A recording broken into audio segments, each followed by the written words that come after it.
तो चलिए आज बात करते हैं डिसऑनर ऑफ चेक की। डिसऑनर ऑफ चेक होता क्या है, उनके कारण क्या होते हैं और उनके लिए आप क्या लीगल रेमेडी ले सकते हैं। तो मान लीजिए ए ने बी को एक चेक दिया 2 लाख रुपए का, क्योंकि उसने बी से कुछ सर्विसेज ली थी, तो एज अ पेमेंट उसने बी को चेक दे दिया। ठीक है, अब बी ने उस चेक को जमा कराया, चेक हो गया डिसऑनर। बैंक की तरफ से रिटर्न मेमो आता है कि आपका जो चेक है जो आपने डिपॉजिट कराया है वो डिसऑनर हो गया है। डिसऑनर का कारण बैंक ने आपको बताया इनसफिशिएंसी ऑफ फंड्स।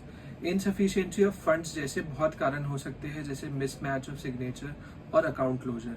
अगर ये 2 वजहें भी हो सकती है तो आप सामने वाली पार्टी के against criminal proceedings under section 138 of the NI act आप शुरू कर सकते हैं।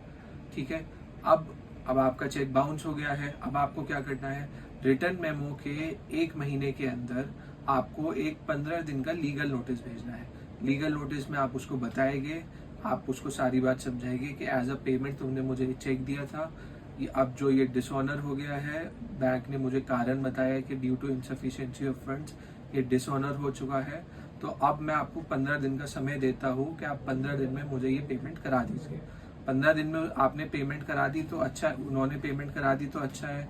अगर नहीं कराते तो 15 दिन खत्म होते ही 1 महीने के अंदर आपको एक क्रिमिनल कंप्लेंट मैजिस्ट्रेट के सामने फाइल करनी है। ये 1 महीने का समय बहुत ज़रूरी है।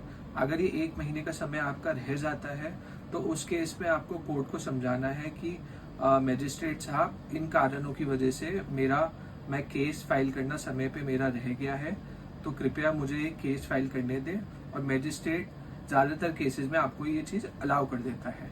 ठीक है, तो चेक डिसऑनर की पूरी टाइमलाइन ये है कि रिटर्न मेमो के 1 महीने के अंदर आपको एक 15 दिन का लीगल नोटिस भेजना है, और लीगल नोटिस के 15 दिन खत्म होते ही आपका 1 महीने का लिमिटेशन पीरियड शुरू हो जाता है क्रिमिनल कंप्लेंट फाइल करने का।